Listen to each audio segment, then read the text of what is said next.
I know this sounds like hyperbole. I know that there are a lot of people out there that say, wait a second, this is just temporary. It's only for a few months. It's only for a few countries.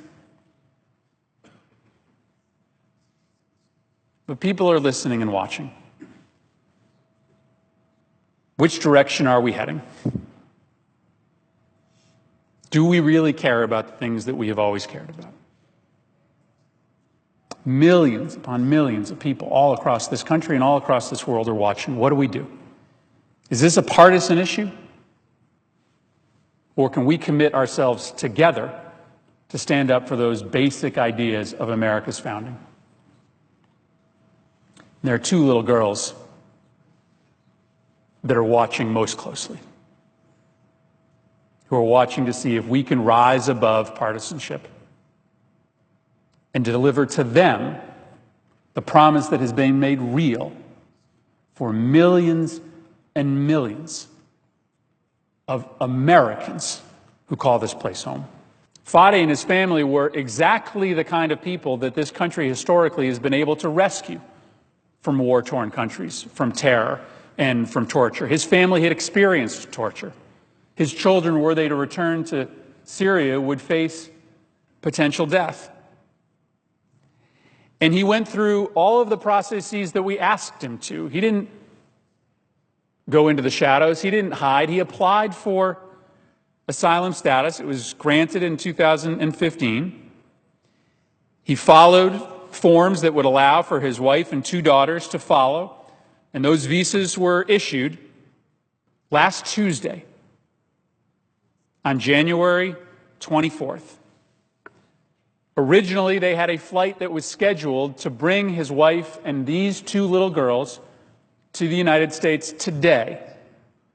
But last week, when Fadi learned of the potential for this executive order, he paid $1,000 to move their flight up to Friday. And so his two little girls and his wife got on a flight from Jordan to Kyiv, Ukraine, eventually to the United States, but once in Kyiv, their passports and their visas were taken from them. They were sent to CBP, their visas were rejected, and they were returned to Jordan. They are back in their old apartment, these two little girls are, but they got rid of all their furniture. They got rid of all their clothes. Their neighbors have temporarily given them mattresses to sleep on. They don't even know where their suitcases are.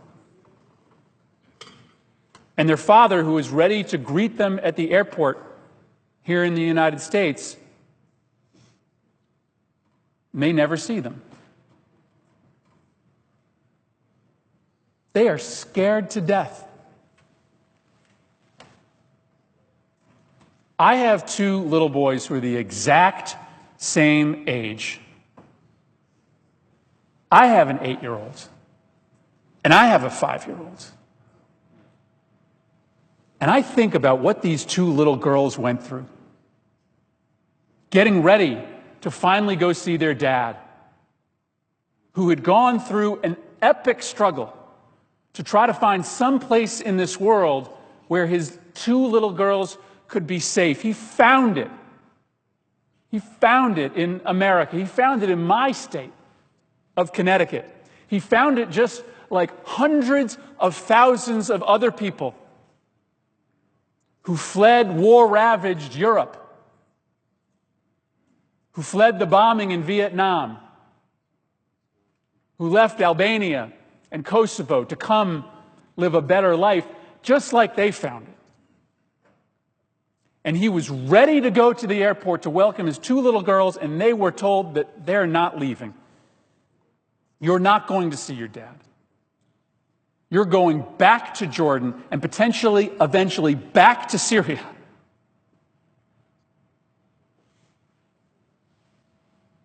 Imagine what those two little girls went through. And imagine millions of other little boys and girls like them who had in their mind this place called America, a place that would welcome them, who would rescue them from the disaster that had become their lives. And imagine that dream that was literally hours away for these two little girls, extinguishing for millions others like them all around this planet. It's up to us whether that light, which flickered off on Friday, relights. It's up to us as to whether we rekindle the American dream, that idea of America from our founding. This is not irreversible. These two little girls, you could bring them here. We could choose to bring them here. It's up to us. There's legislation on the floor of the Senate right now as we speak that would rescind this order. It's our decision, right? There's 100 of us here. There's only 430 down the hall. There's only 535 of us. It's our decision whether these two little girls come to the United States or they go back to the war-ravaged home that their father left. It's up to us. It's not up to the President of the United States alone. He doesn't get to make these decisions by himself. Democracy allows for us to make a different decision. It's up to us.